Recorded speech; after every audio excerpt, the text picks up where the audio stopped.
Kenya ni taifa linalozingatia demokrasia, ila tofauti za kisiasa hazifai kutumiwa na kiongozi mmoja kuwatusi wengine kana kwamba yeye ni malaika.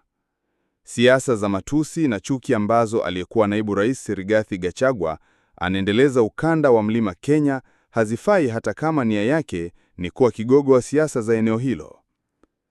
Wikendi Bwana Gachagua alikuwa katika mikutano ya kisiasa eneo la Meru, ambapo kwa mara nyingine aliwarejelea wabunge wa eneo hilo kama wajinga kutokana na ukuruba wao na Rais William Ruto.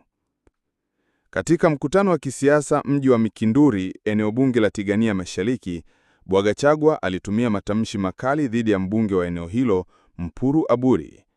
Alidai mbunge huyo alikuwa amepanga njama ya kuvuruga au kutatiza mkutano wake, lakini wananchi wakaishia kumlaki kishujaa.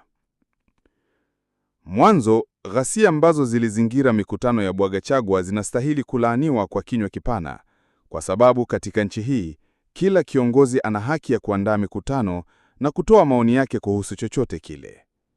Vilevile hakuna kiongozi ambaye ni gwiji au mfalme wa fujo, ndiposa mirengo yote ya kisiasa inastahili kuhakikisha kuwa amani inadumu.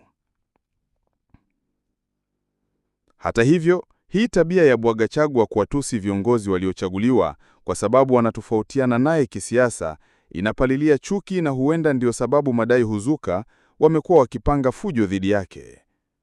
Wiki mbili alipokuwa katika kaunti ya Kiambu, aliyekuwa naibu rais aliwatusi wabunge wa Mlima Kenya na kuwarejelea kama wajinga kwa sababu walitumiwa kumbandua mamlakani.